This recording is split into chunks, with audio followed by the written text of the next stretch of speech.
Assalamualaikum warahmatullahi wabarakatuh.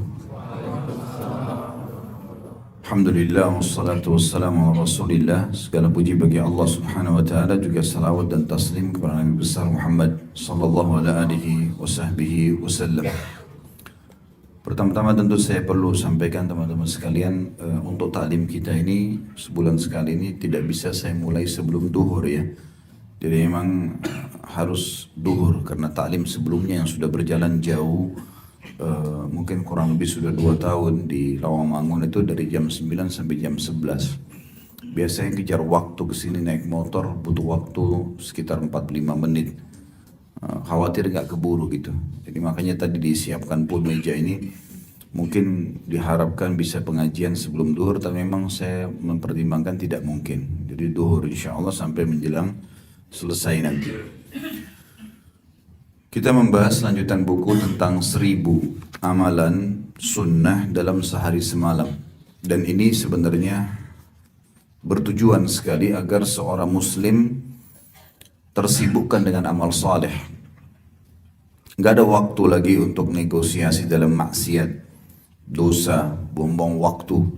Bagi seorang muslim, setiap detik hidupnya itu bernilai emas. Karena memang Allah berikan kita terbatas sekali. Aktivitas kita yang sering terulang teman-teman sekalian, kayak sekarang teman-teman lagi kumpul di kantor, nanti sebentar makan siang, kembali lagi kerja, sore pulang, menghadapi suka dukanya, macet, padat, malam nanti kumpul sama keluarga, besok pagi begitu lagi. Liburan pun di weekend sama, kurang lebih.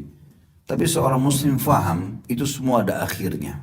Banyak orang sebelum kita teman-teman lebih tampan, lebih cantik, lebih kaya, lebih pintar, lebih kuat secara fisik, tapi sudah meninggal. Dan kita pun sekarang tinggal menunggu masing-masing ke liang lahat kita. Jadi jangan sampai berbangga dengan kelebihan fisik atau jabatan sehingga lalai. Enggak, seorang muslim harus jeli. Makanya kata Nabi SAW, al-mu'minu qayyisul fatin. Orang mukmin itu cerdas dan jeli. Dia harus tahu setiap detiknya akan dihisab oleh Allah Subhanahu wa taala. Di dalam hadis Nabi SAW yang sahih, tidak akan beranjak kaki seorang hamba pada hari kiamat kecuali ditanya 4 hal. Enggak ke surga, enggak ke neraka. Di antaranya waktunya, di mana dia habiskan.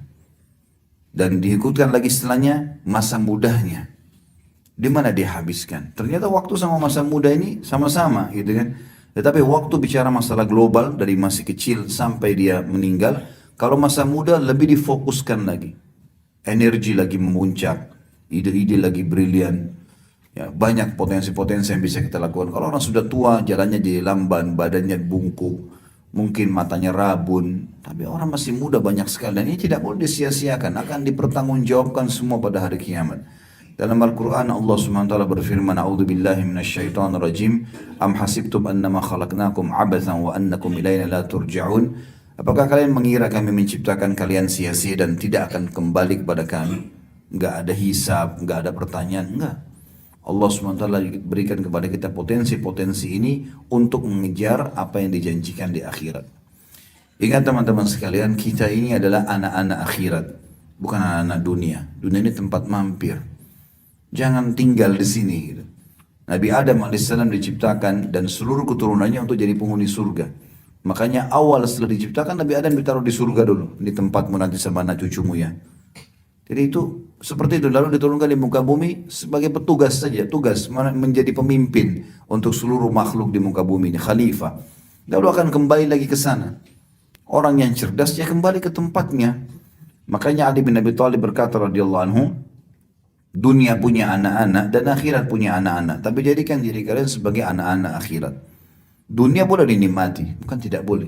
Orang mukmin ahli surga itu menikmati dunia loh. Menikmati luar biasa karena kita bisa makan, kita bisa minum, kita bisa bekerja, kita bisa menikah, kita bisa punya keturunan, boleh pakai kendaraan yang bagus, boleh punya rumah yang mewah. Silakan kejar prestasi dunia, nggak ada dilarang. Yang penting satu syaratnya halal, itu saja kok yang Allah izinkan. Kalau Allah haramkan tidak boleh, sebatas itu. Bahkan lebih bagus kita punya semacam sebuah peraturan yang kita tahu, oh mana boleh, mana nggak boleh, ada halal, ada haram. Orang kafir nggak kenal masalah itu. Semuanya boleh-boleh saja bagi mereka. Itu lebih rapi. Di Jepang sekarang teman-teman sekalian, kalau orang-orang Jepang penyembah berhala, penyembah matahari malah, Mereka kalau masuk ke supermarket, kalau mereka temukan ada makanan kaleng, tulisan halal lebih dipilih daripada yang tidak. Pernah diwawancarai oleh beberapa orang muslim, kenapa? Ditanya, kenapa? Oh kalau ini pasti lebih terjamin. Mereka sendiri tahu kalau orang Islam itu punya peraturan yang baik buat mereka. Dan kita tahu teman-teman, yang halal itu semua pasti baik buat kita. Dan yang haram pasti buruk buat kita. Itu konsep dasar agama kita. Maka seorang muslim harus selalu mengetahui seluruh seluk-beluk kehidupannya ini harus bernilai bobot pahala yang dia bisa panen. Jadi salah satu tujuan kita membahas buku kita ini. Sebelumnya kita sudah membahas masalah bersiwak, membersihkan mulut, bagian daripada ibadah. Ya. Masuk dalamnya juga sebelumnya ada wudhu dan seterusnya. Dan pada siang ini insya Allah kita masuk ke masalah sunnah dalam memakai sandal dan sepatu. Saking detailnya Islam itu sampai ke masalah menggunakan alas kaki saja itu bisa dapat pahala. Dan ini tidak ada di agama lain ini. Sabda Rasulullah SAW, kata beliau, kata penulis ini, berikut menjelaskan kepada kita perihal bagaimana memakai alas kaki, baik sandal maupun sepatu menurut hukum syariat Islam. Sehingga ada nilai pahalanya. Disebutkan dalam hadis riwayat Muslim nomor 2097, Nabi SAW bersabda, "Idan ta'ala ahadukum falyabda bil yumna wa idza khala'a falyabda bis shimal wal yun'ilhuma jami'an aw liyakhla'huma jami'a." Apabila salah seorang di antara kalian memakai alas kaki, sandal atau sepatu, laki-laki atau perempuan sama, maka mulailah dengan yang kanan. Adapun apabila ia hendak melepasnya, maka mulailah dengan kiri. Dan pakailah kedua-duanya sekaligus atau lepaskan kedua-duanya. Jadi ada larangan kita tidak boleh pakai sendal sebelah. Ya. Misal sendal kita hilang, sepatu kita hilang, lalu kita pakai sebelahnya. Itu ada larangan. Dan ini tentu ada penelitian medis juga ya. Ada berpengaruh masalah itu kepada kesehatan kita. Yang jelas yang kita titik beratkan ternyata menggunakan sandal dan sepatu. Dimulai dengan kaki kanan, ya, kemudian dilepas dengan kiri terlebih dahulu sehingga kanan yang terakhir, maka ini ada pahalanya.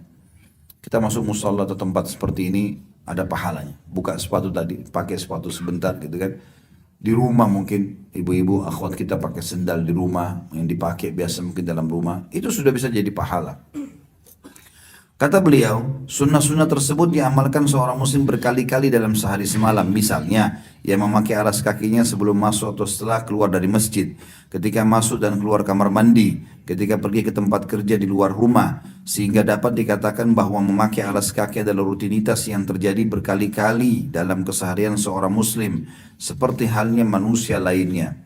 Dengan demikian, apabila memakai dan melepaskan alas kaki ini bisa diamalkan dengan niat untuk mengikuti sunnah Nabi SAW, tentu saja seorang muslim akan mendapatkan pahala yang sangat banyak.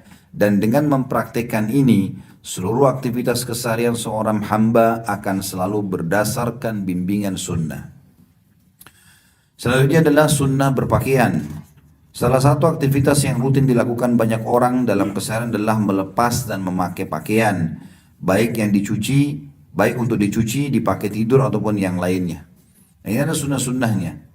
Baik itu kita pakai baju baru atau pakai baju yang sudah lama. Yang pertama adalah disunnahkan oleh Nabi SAW membaca basmalah. Basmalah diucapkan baik ketika melepas maupun memakai pakaian. Imam Nawawi rahimahullah berkata, mengucapkan bismillah adalah sangat dianjurkan dalam seluruh perbuatan. Karena ada hadis Bukhari berbunyi, kullu amrin la yubda bismillah fahuwa aqta. Semua perkara yang tidak dimulai dengan bismillah maka dia aqta, terputus dari rahmat. Ya. Ada makna yang lain kata para ulama, aqta ini artinya jauh dari rahmat Allah yang berarti akan dekat dengan syaitan. Ya. Maka dengan baca bismillah saja, mau makan, mau beraktivitas apa saja, maka itu sudah cukup jadi ibadah. Yang kedua, berdoa ketika memakai pakaian. Dalam sebuah hadis disebutkan apabila Rasulullah SAW hendak memakai pakaian, baik gamis, jubah ataupun sorban, beliau selalu berdoa, Allahumma inni as'aluka min khairihi wa khairi ma suni'alah wa a'udzubika min syarrihi wa syarri ma suni'alah. Hadis ini tentu diriwayatkan Abu Dawud nomor 4020. Dan Tirmidzi nomor 1768 yang artinya, ya Allah, aku memohon kepadamu untuk memperoleh kebaikan pakaian ini dan kebaikan dari tujuan pakaian ini dibuat. Dan aku berlindung kepadamu dari keburukannya dan keburukan tujuan pakaian ini dibuat. Nah, sebagian riwayat menjelaskan ini dibaca kalau menggunakan baju baru. Ya, menggunakan baju baru. Kalau kita sudah menggunakan baju yang sudah lama, maka ada doa yang juga diajarkan di dalam hadis yang sahih, kata Nabi SAW, Alhamdulillahilladzi kasanihi hadha thawb wa razaqanihi min ghairi haulin minni wala quwwah. Segala puji bagi Allah yang telah mengenakan aku pakaian ini tanpa daya dan ada kekuatan dari aku. Ya, sebagai rezeki darinya tanpa ada daya dan kekuatan dari aku. Jadi kita sudah pakai baju, kita minta kebaikan-kebaikannya, kebaikan bahan-bahannya, penampilan kita. Begitu juga kita minta dijauhkan dari keburukannya, keburukan bahan-bahannya, dan juga penampilan yang tampil dari pakaian tersebut. Jadi sudah pakai pakaian dapat pahala. Yang ketiga, memakai pakaian dari sebelah kanan, dan ini sudah kita jelaskan tadi. Ini juga ada banyak hadis yang menjelaskan Nabi SAW selalu memulai yang baik-baik dengan tangan kanan dan sisi kanan, menyisir rambutnya, memakai bajunya, memakai sendalnya, semua dimulai dengan kanan. Sunnah atau anjuran untuk mengerjakan amalan dengan tangan kanan atau sisi kanan ini adalah hadis Nabi SAW, "Idza labistum fabda'u bi aymanikum." Apabila kalian hendak memakai pakaian, maka mulailah dengan sebelah kanan kalian. Hadis ini riwayat Abu Daud nomor 4141 dan Tirmidzi 1766.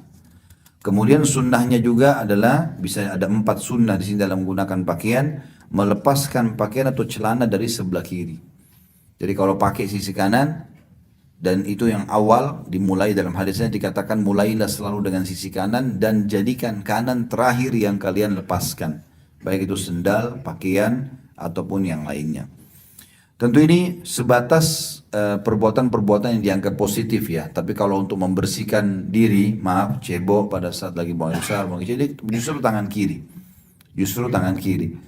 Seperti kasus kita masuk ke masjid, dimulai dengan kaki kanan, keluar dengan kaki kiri. Tapi kalau masuk kamar mandi atau WC, kaki kiri dulu baru kaki kanan, gitu kan.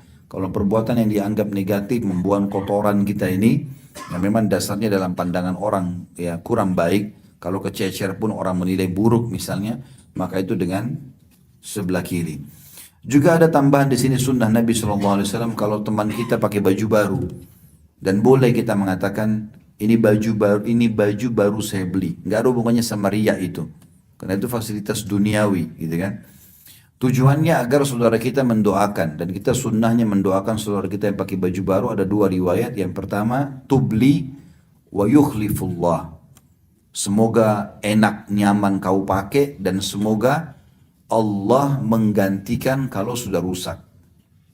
Jadi 2 potong kalimat, tubli wa yukhlifullah. Ada riwayat yang mengatakan kita doakan saudara kita muslim. Ini bisa suami istri saling mendoakan, orang tua dengan anak, ya teman sama teman. Di antara riwayat yang menyebutkan adalah ilbis jadidan. 3 potongan doa. Semoga kau selalu pakai baju baru.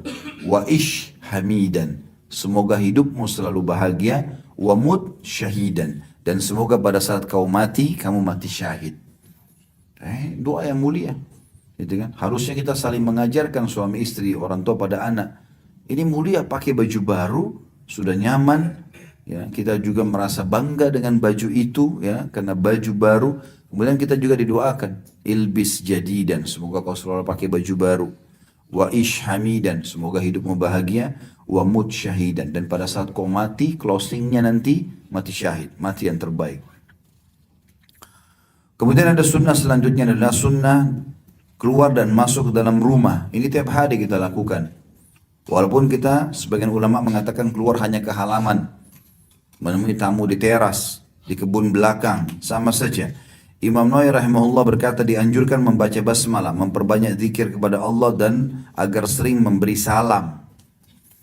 Kalau masalah zikir kepada Allah itu beranjak daripada sabda Rasulullah SAW di dalam hadis sahih riwayat Muslim nomor 2018. إذا دخل الرجل بيته فذكر الله عند دخوله وعند طعامه قال الشيطان لا مبيت لكم ولا عشاء. Apabila seseorang masuk ke dalam rumahnya lalu dia berzikir kepada Allah, apa saja, dia ucapkan salam, dia baca bismillah. Ketika dia masuk Dan ketika dia makan di rumahnya, maka syaitan yang ada di sekitar rumahnya berkata pada teman-temannya, tidak ada tempat untuk nginap dan makan malam bagi kalian. Ada riwayat lain yang menjelaskan mengucapkan salam. Siapa yang mengucapkan salam pada saat masuk ke rumahnya? Ada orang, gak ada orang. Teman-teman mungkin ada yang belum menikah misalnya, kemudian dia tinggal di kontrakan sendiri, di kos-kosan sendiri. Dia buka, ucapin salam. Dalam surah An-Nur, Allah SWT jelaskan masalah itu. Fasallimu ala anfusikum tahiyatan min indillah. Salamlah buat diri kalian sebagai kata sambutan yang baik dari Allah. Jadi salam ada orang, gak ada orang, kita dianjurkan tetap ucapkan. Ternyata itu sudah cukup membuat syaitan gak bisa masuk ke rumah kita. Plus lagi mereka tidak bisa mencuri makanan kita. Ya. Jadi perlu juga digarisbawahi teman-teman sekalian, yang sering digambarkan di sinetron kita, di film-film, kalau syaitan bisa menembus tembok, menembus pintu, itu dusta besar. Ya. Dusta besar, gak bakal pernah bisa terjadi itu. Ya. Gak ada ceritanya itu kuburan terbuka, pocongnya bisa jalan, datang ke rumah ketuk-ketuk pintu. Ya. Atau panggil anaknya, panggil keluarganya, dusta. Ini perusakan akidah, sama sekali gak benar. Gak ada, orang sudah mati gak bakal keluar dari kuburannya, mustahil. Gitu kan? Kalau memang betul itu terjadi, maka pasti tiap hari kita bisa dikunjungi oleh kerabat kita yang sudah meninggal.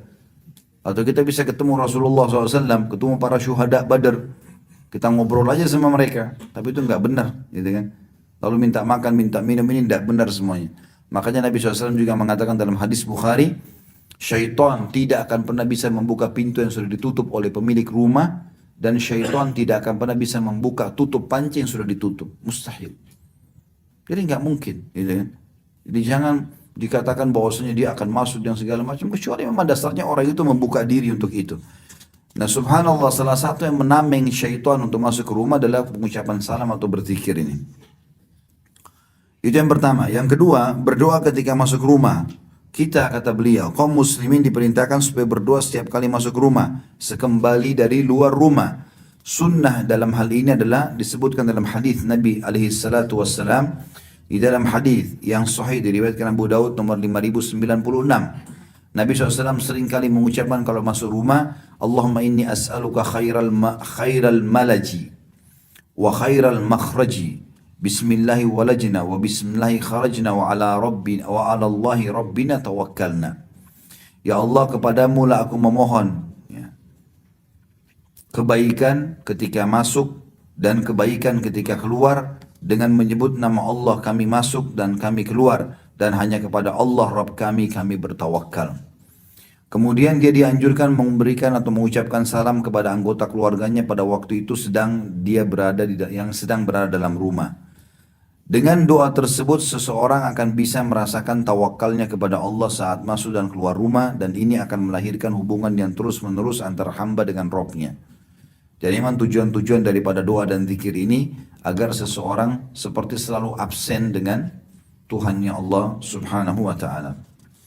Itu sunnah membaca doa ini. Kemudian yang ketiga, sunnahnya bersiwak sebelum menemui keluarga. Jadi kebanyakan karena yang tinggal di rumah adalah istri, anak-anak, maka dianjurkan teman-teman sekalian ya membersihkan mulutnya.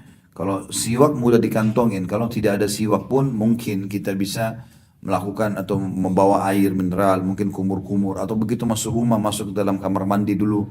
Ya, ini sunnah Nabi SAW. Anjuran supaya umat Islam melakukan amal ini berdasarkan sabda Nabi SAW dalam hadis riwayat Muslim nomor 253. Karena Nabi SAW idza dakhala baitahu bada'a bis-siwak. Sesungguhnya Rasulullah SAW kalau masuk ke dalam rumah beliau selalu memulai dengan siwak. Ya, jadi kalau masuk ke dalam rumah, kalau kita tidak punya siwak pun, saya bilang tadi masuk kamar mandi. Saya selalu praktikin kalau masuk ke rumah, istri saya pun mau ngobrol sebentar atau anak-anak mau main, maka saya pamit sebentar dulu, saya akan masuk kamar mandi. Walaupun alhamdulillah kita sudah berusaha menjaga bau badan, menjaga segala macam, tapi adabnya baik. Apalagi kalau kita bisa mandi segar, kemudian kita berkumpul sama keluarga, mereka pun nyaman dengan bau wangi yang ada, dengan bau mulut yang wangi, itu adalah sunnah Nabi alaihi salatu wassalam. Yang keempat, mengucapkan salam. Kalau tadi yang pertama adalah berzikir, tapi saya sudah singgung masalah salam. Dalilnya surah An-Nur surah nomor 24 ayat 61. Surah nomor 24 ayat 61. Allah berfirman, "A'udzubillahi minasyaitonirrajim, fa idza dakhaltum buyutan fasallimu ala anfusikum tahiyatan min indillahi mubarakatan thayyibah." Apabila kalian memasuki rumah-rumah, hendaklah kalian memberi salam kepada penghuninya, yang berarti memberi salam kepada, dan juga berikanlah salam kepada diri kalian sendiri dengan salam yang penuh dengan berkah dan baik dari sisi Allah. Karena salam kan artinya assalamualaikum, keselamatan buat kalian, warahmatullah, dan tentu keselamatan ini harusnya dunia akhirat. Dan warahmatullah artinya semoga rahmat Allah, karunia terbesarnya datang kepada kalian, wabarakatuh, dan semoga selalu tercukupi dengan berkah. Jika sebelum masuk ke rumahnya, kata beliau, setiap kali selesai mengerjakan sholat fardu di masjid, seorang muslim mengamalkan sunnah-sunnah tersebut, maka dalam sehari semalam jumlah keseluruhan sunnah tersebut tidak kurang dari 20 sunnah. Ya. Andai saja dia bolak-balik ini, ucapin salam, baca doa pada saat masuk, pada saat keluar, pakai sendal, bersiwak, ini semua berarti bisa lebih dari 20 sunnah Nabi SAW yang diamalkan. Sedangkan ketika hendak keluar rumah, disunnahkan membaca doa Bismillahi tawakkaltu ala Allahi wala hawla wala quwata illa billah, dengan menyebut nama Allah, aku bertawakal kepada Allah. Ya, tawakal artinya berpasrah kepada Allah, dan tidak ada daya juga kekuatan melainkan dengan pertolongan Allah. Apabila seorang muslim membaca doa tersebut, maka akan dikatakan kepadanya oleh para malaikat, engkau telah dicukupi, engkau akan dipelihara, dan akan diberi petunjuk. Kemudian syaitan pun menjauh darinya. Hadis sahih riwayat Abu Daud nomor 5095 dan Tirmidzi 3426. Apabila dicermati, maka seorang muslim itu dalam keseharian berkali-kali keluar dari rumahnya, seperti keluar untuk sholat di masjid, atau keluar untuk bekerja dan memenuhi kebutuhan rumah tangga serta anggota keluarganya. Maka itu hendaklah seorang muslim mengamalkan sunnah-sunnah yang diuraikan di sini setiap kali hendak keluar rumah, agar ia akan mendapatkan kebaikan dan pahala yang besar.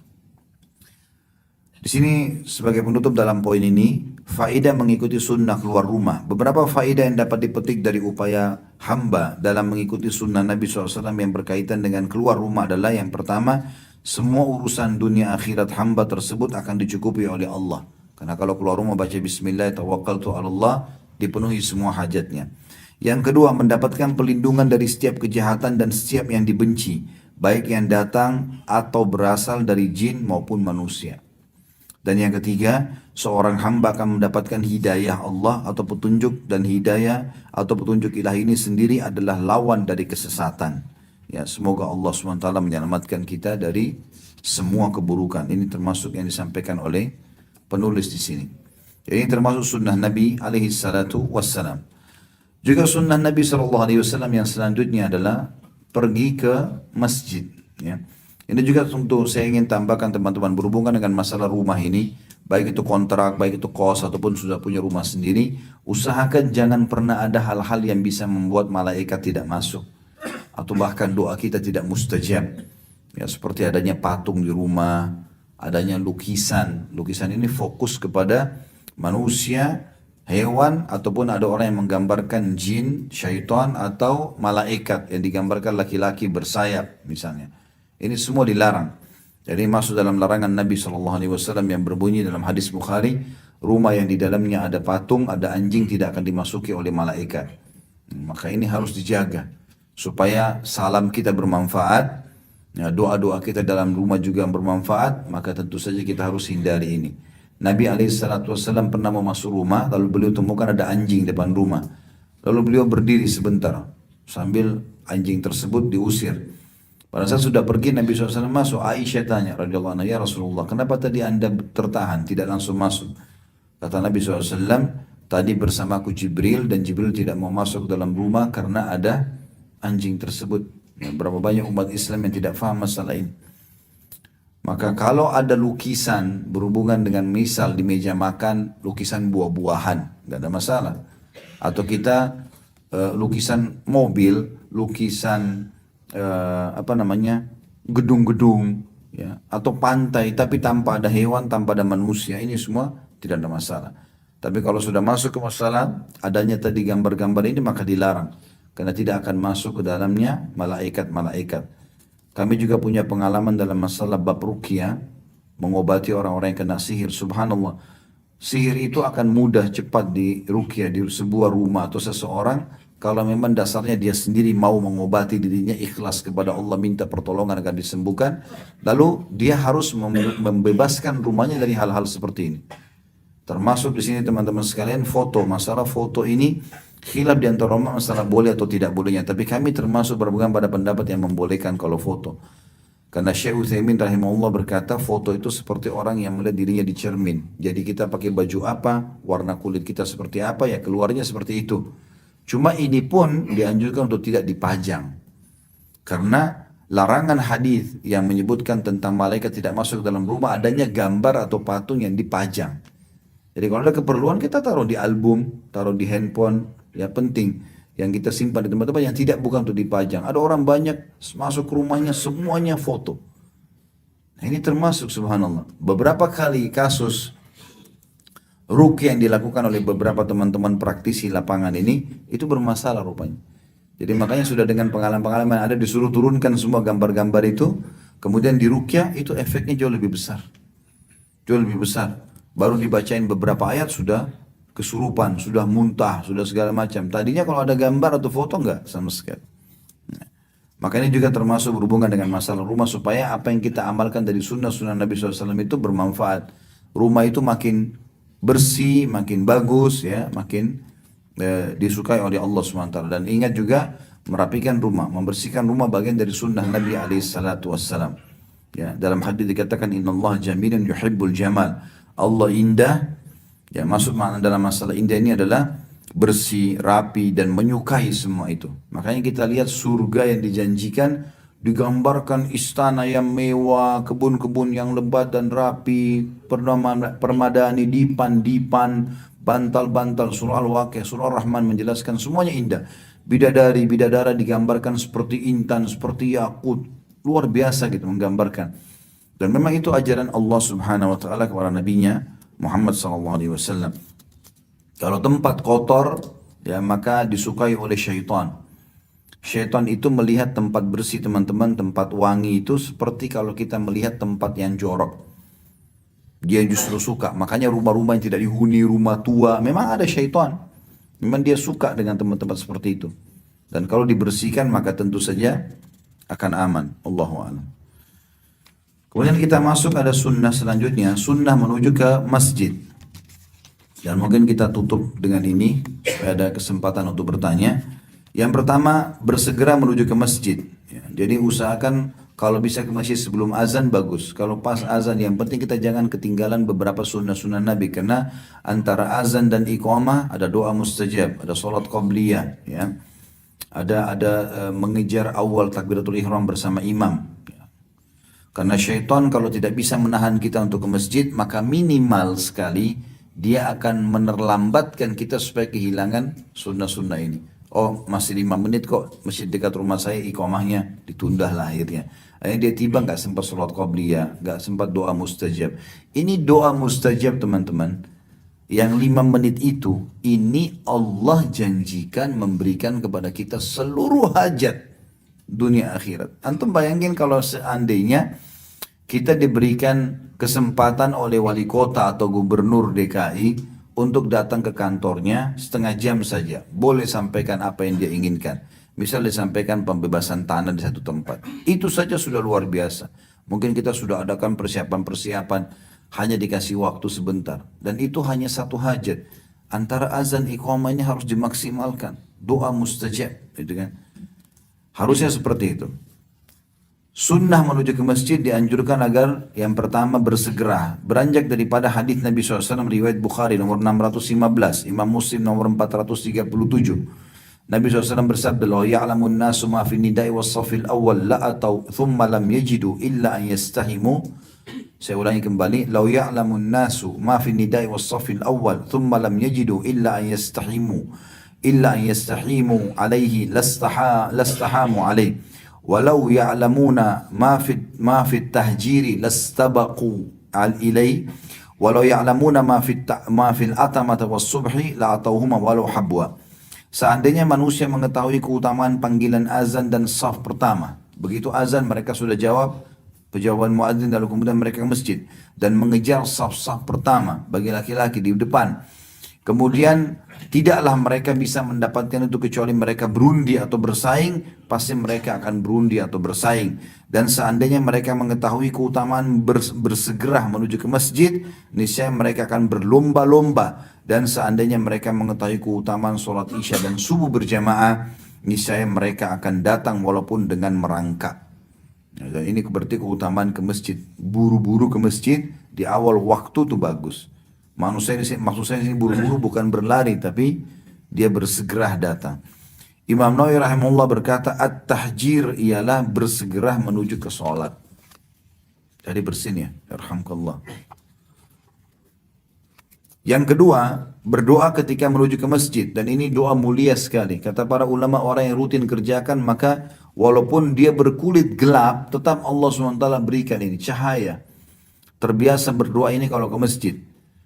Hadis ini diriwayatkan oleh Imam Muslim nomor 763. Siapa yang ke masjid membaca Allahumma ja'al fi qalbi nura. Ya Allah jadikanlah cahaya di dalam hatiku. Wa fi lisani nura. Jadi kita cara menghafalnya itu seperti kalau saya pribadi, kalau saya pada saat pertama menghafal doa ini, saya membayangkan, oh ini yang dimulai dari hati dulu minta cahaya. Oh setelah itu baru dikatakan lisan, ya. Wa fi lisani nura. Waj'al fi sam'i nura, jadikanlah di pendengaranku cahaya. Waj'al fi basari nura, jadikanlah di penglihatanku cahaya. Waj'al fi min khalfi nura, ya Allah jadikan dari belakangku semua cahaya. Wa min amami nura, dari depanku cahaya. Waj'al min fawqi nura, jadikan di atasku cahaya. Wa min tahti nura, di bawahku juga cahaya. Allahumma a'tini nura, ya Allah berikanlah aku cahaya. Ada tentu riwayat-riwayat yang lebih lengkap daripada ini. Di antaranya tambahan Allahumma ja'al fi bashari nura wa fi qabri nura. Ya Allah jadikanlah di seluruh wajahku cahaya dan di kuburanku nanti juga cahaya. Ini sunnah Nabi SAW. Ya. Tentu teman-teman mengamalkannya dengan cara rutin diamalkan, insya Allah akan dihafal. Seperti Al-Fatihah. Karena kita rutin terus baca jadi dihafal. Maka harus dimulai untuk menghafal itu. Yang ketiga, berjalan menuju masjid dengan tenang secara perlahan-lahan. Jadi jangan tergesa-gesa. Dapat pahala juga di sini. Hadis ini riwayat Bukhari nomor 636 dan 908 dan Imam Muslim nomor 944. Nabi SAW bersabda, "Idza sami'tumul iqamah famshu ila sholati wa 'alaikum bis sakinati wal waqar." Jikapun kalian telat dan kalian sudah mendengar kumandang iqamah, maka berjalanlah ke masjid untuk sholat dengan tenang dan perlahan-lahan. Dan makna as-sakinah ialah perlahan dalam berjalan dan menjauhkan diri dari senda gurau. Sedangkan al-waqar artinya menundukkan pandangan, merendahkan suara dan tidak menoleh ke sana sini. Ini termasuk adab menuju ke masjid. Yang keempat, menuju masjid dengan berjalan kaki kalau mampu. Ya. Kalau memang membutuhkan kendaraan tidak ada masalah. Para ulama menjelaskan bahwasanya disunnahkan memperpendek langkah serta tidak tergesa-gesa tak kala berjalan menuju ke masjid. Tujuannya adalah agar kebaikan yang diperoleh pelaku amalan sunnah ini semakin banyak. Keterangan ini berdasarkan nas syar'i yang menunjukkan keutamaan memperbanyak langkah saat ke masjid. Di antaranya sabda Nabi SAW dalam hadis Muslim nomor 251. Ala adullukum ala ma yamhu Allahu bihil khataya wa yarfa'u bihid darajat. Qalu bala ya Rasulullah wa dhakara minha kathratul khuta ilal masajid. Maukah kalian aku tunjukkan perbuatan yang paling banyak menyebabkan Allah mengampuni dosa dan meninggikan derajat seseorang di surga? Mereka menjawab, tentu ya Rasulullah. Kemudian Rasulullah SAW menyebutkan salah satunya adalah memperbanyak langkah menuju ke masjid. Dan terus ada juga masuk, ini sudah kita jelaskan di bab wudhu dulu ya. Berwudhu di waktu-waktu yang dia apa? Masih ingat gak? Dibenci. Waktu-waktu yang tidak disukai. Kayak malam hari mau tidur, kita sudah ngantuk. Di musim dingin. Itu termasuk banyak meninggikan derajat dan mengampuni dosa-dosa. Tapi sini saksi bahasan kita memperbanyak langkah. Abdullah bin Umar radhiyallahu anhu Abu Hurairah radhiyallahu anhu dan beberapa sahabat itu kalau belum masuk sebelum waktu-waktu sholat mereka sudah keluar masjid dan jalan pelan. Misalnya Masjid Nabawi menujunya lurus, mereka mutar dulu ke rumah-rumah kerabatnya, teman-temannya untuk memanggil sholat, untuk memperbanyak langkah-langkah kaki menuju ke masjid. Hanya dengan jalan peninggian derajat dan pembersihan dosa. Dalam hadis Bukhari yang lain dikatakan, setiap langkah ke masjid, satu langkahnya mengampuni dosa, satu langkahnya mengangkat derajat. Yang kelima, berdoa ketika masuk masjid. Ini dengan kaki kanan, lalu kita membaca di antara lafaz hadisnya adalah Allahumma ftah li abwaaba rahmatik. Ya Allah, bukakanlah untukku pintu-pintu rahmatmu. Di dalam riwayat yang lain disunnahkan juga memulai dengan salawat kepada Nabi SAW. Ya. Dikatakan dalam hadis yang diriwayatkan oleh An-Nasai, Ibnu Khuzaimah, Ibnu Hibban dan Ibnu Majah, dan ini riwayat Ibnu Majah nomor 772 dengan sanad sahih, Rasulullah SAW bersabda, "Idza dakhala ahadukumul masjid falyusallim 'ala an-nabi sallallahu alaihi wasallam wal yaqul Allahumma iftah li abwaab rahmatik." Apabila di antara kalian ada yang masuk ke masjid, maka hendaklah ia bersalawat kepada Nabi sallallahu alaihi wasallam. Baca Allahumma shalli ala Muhammadin wa ala ali Muhammad. Kemudian ucapkanlah doa, ya Allah bukalah pintu rahmatmu untukku. Dan rahmat artinya karunia. Yang keenam, mendahulukan kaki kanan saat masuk ke masjid. Ini sudah masyhur. Hadisnya adalah hadis yang sahih riwayat Hakim di jilid 1 halaman 475. Anas bin Malik berkata radhiyallahu anhu, minas sunnati idza dakhalta al masjid an tabda bi rijlika al yumna wa idza kharajta an tabda bi rijlika al yusra. Termasuk sunnah adalah engkau masuk ke masjid, dahulukan kaki kananmu, sedangkan apabila engkau keluar dari masjid, dahulukan kiri kakimu. Yang ketujuh, memprioritaskan menempati saf pertama, terutama bagi laki-laki.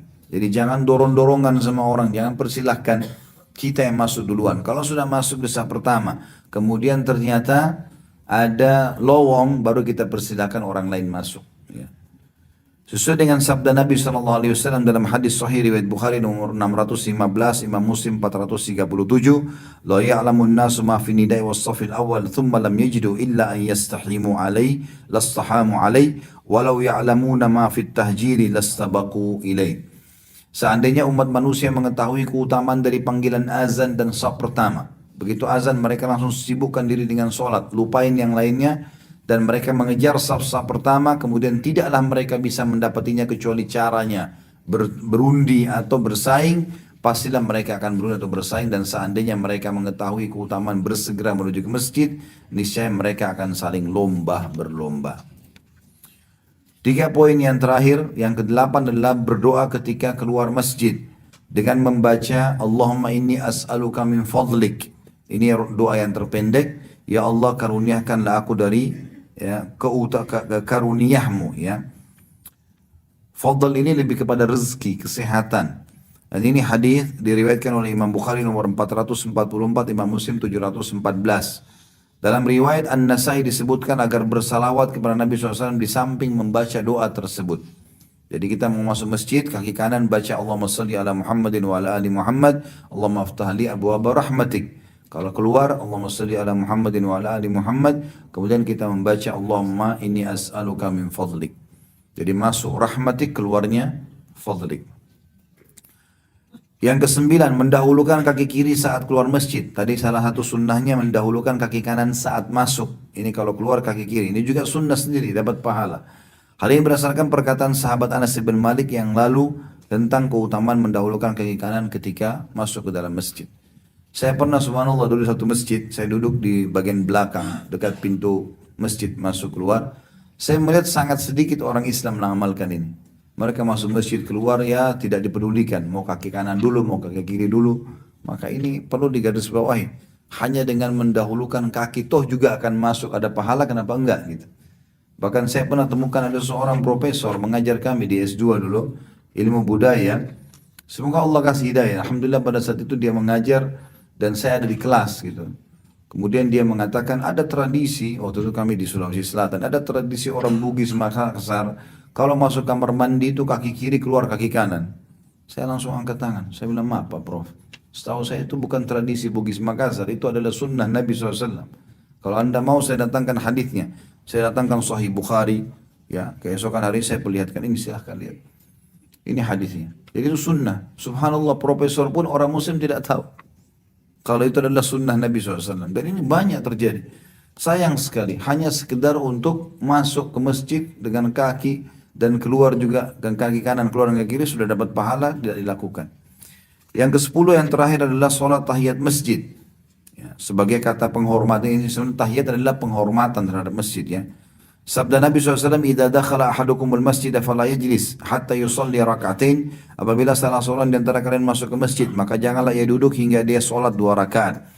Hadis ini riwayatkan Imam Bukhari. Oh tadi itu poin nomor 8 itu hadisnya riwayat Muslim 713. Yang sekarang ini poin nomor 10 hadis riwayat Bukhari nomor 444 dan Muslim 714. Jadi tadi saya terbalik membaca footnote-nya. Tahiyat masjid maksudnya adalah orang kalau masuk ke masjid tidak ada kegiatan sholat yang lain. Jadi kalau seandainya kita masuk masjid, dasarnya kita mau sholat qobliyah misalnya, nah, itu sudah dihitung juga tahiyat masjid. Intinya sholat. Kita masuk ke masjid pun, kita temukan sudah iqamah, lalu kita sholat wajib, ya sudah. Itu sudah sama saja dia sudah menghormati masjid dengan sholat. Jadi kalau kita mau datang masjid untuk majelis ilmu misalnya, di waktu duha, maka kita datang sholat tahiyat masjid sebagai sambutan buat masjid itu boleh saja. Tapi kalau kita ingin sholat duha, maka sudah gugur masalah tahiyat masjid secara khusus itu ya. Karena semua yang penting intinya sholat pada saat masuk. Dan tidak ada lagi sholat sunnah teman-teman kalau sholat wajib diiqamahkan. Sebagaimana sabda Nabi SAW, tidak ada lagi sholat sunnah dengan iqamah sholat wajib. Bahkan kalau kita lagi sholat kita berhentiin kalau sudah iqamah, kecuali di detik-detik terakhir kita bisa menyelesaikan. Misal pas iqamah Allahu Akbar misalnya kita sudah tahiyat. Kita tahu kita akan mengejar atau mendapatkan takbiratul ihram pertama imam, gak ada masalah. Tapi kalau baru rakaat pertama, baru takbir, maka diberhentikan saja. Ya, karena Nabi SAW melarang, mengatakan tidak ada sholat sunnah dengan iqamah sholat wajib. Imam Syafi'i rahimahullah berkata, sholat tahiyat masjid disyariatkan meskipun pada waktu yang dilarang. Ya, ini tentu ada khilaf di antara ulama ya, tapi saya termasuk berpegang pada pendapat ini. Jadi misalnya habis subuh sampai terbit matahari itu kan dilarang sholat. Habis asar sampai terbenam matahari kan dilarang sholat, gitu kan?